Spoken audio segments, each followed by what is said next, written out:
कानपुर को कश्मीर बनाने की कोशिश, बिकरू कांड से भी बड़ा खेल है बेकनगंज का। कौन है कानपुर बवाल का मास्टरमाइंड हयात जफर हाशमी? पीएफआई और शाहीन बाग कनेक्शन सुनकर चौंक जाएंगे। बेकनगंज का बवाल बिकरू कांड से भी बड़ा है। 9 दिन पहले ही लिख दी गई थी कानपुर दहलाने की स्क्रिप्ट। 3 एफआईआर, 36 गिरफ्तार और 1000 अज्ञात पर मुकदमा। अब योगी बताएंगे बवाल का अंजाम बुलडोजर चलेगा। कानपुर के बेकनगंज में जो बवाल मचा है उसकी कहानी सिर्फ इतनी ही नहीं है कि जुमे की नमाज के दिन कुछ लोग बाजार बंद करवाने निकले और फिर झड़प में कई लोग घायल हो गए।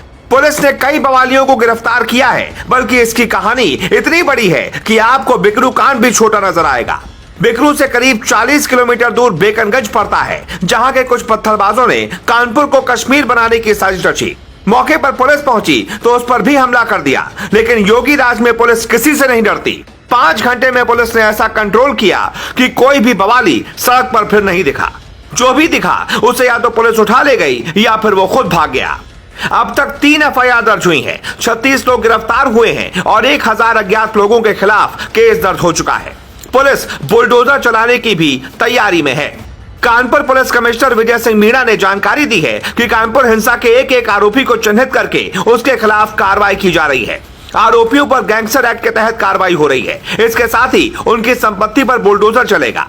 योगी सरकार को पूरे मामले की रिपोर्ट भेज दी गई है। परेड चौराहा से लेकर मूलगंज चौराहा और पेचबाग, नई सड़क, इफ्तिखाराबाद, बकर मंडी समेत आसपास के इलाकों में पुलिस ने पूरी रात गश्त की।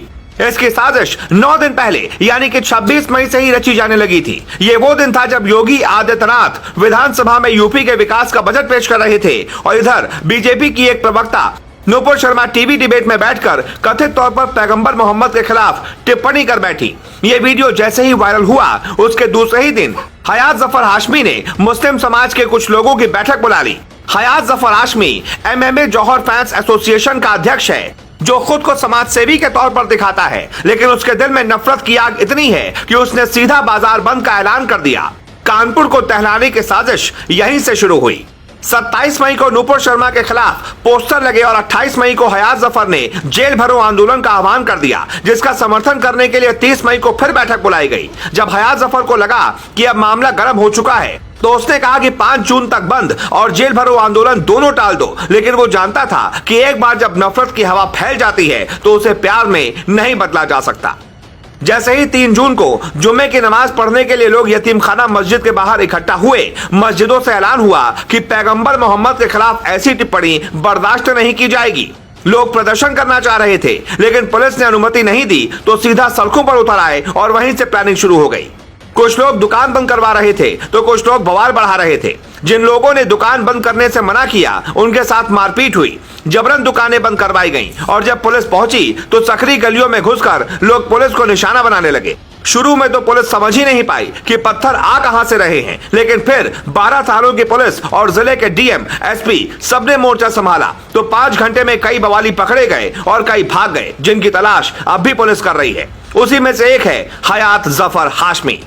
ये वही हाशमी है जिसके बारे में कहा जा रहा है कि कानपुर DM ऑफिस के सामने इसने अपनी मां बहनों को आत्मदाह के लिए उकसाया था, जिसके बाद उनकी जान चली गई थी। जब CAA और NRC के खिलाफ शाहीन बाग में धरना हुआ उसमें भी यही शामिल रहा था। शाहीन बाग धरने में PFI संगठन के फंडिंग की बात सामने आ रही थी। 2 दिन पहले ही ED ने PFI के 33 बैंक खाते सीज किए थे। ऐसे में हाशमी के PFI कनेक्शन की बात भी सामने आ रही है। हाशमी पर पोस्ट के जरिए लोगों को भड़काने का भी आरोप है, लेकिन अब ज्यादा दिनों तक वो बच नहीं पाएगा, क्योंकि योगी उस जगह से सिर्फ 50 किलोमीटर की दूरी पर थे जहां इतना बड़ा बवाल मचा। राष्ट्रपति रामनाथ कोविंद अपने गांव परौख के दौरे पर हैं, तो वहीं PM मोदी भी यूपी इन्वेस्टर समिट में हिस्सा लेने यूपी पहुंचे थे। इतने बड़े लोगों के होने के बावजूद इलाके में ये बवाल कैसे मच गया, इसकी जांच योगी जरूर करवाएंगे, क्योंकि वो गुस्से से इस कदर लाल हैं कि उन्होंने कह दिया है कि गैंगस्टर एक्ट लगाओ और जेल में डालो, फिर जांच कर पूरी रिपोर्ट पहुंचाओ कि कैसे और क्यों इतना बड़ा बवाल मच गया। खुफिया इनपुट पर भी सवाल उठ रहे हैं कि राष्ट्रपति और प्रधानमंत्री के मंच से इतनी दूरी पर इतने बड़े बवाल को अंजाम दिए जाने की जानकारी क्या खुफिया विभाग के पास नहीं थी? हो सकता है कई अधिकारी भी नपें और उन लोगों की हवा खराब हो जाए जिन्होंने लापरवाही बरती। फिलहाल कानपुर में कार्रवाई के साथ साथ शांति और सद्भावना की जरूरत है। Bureau report, global Bharat.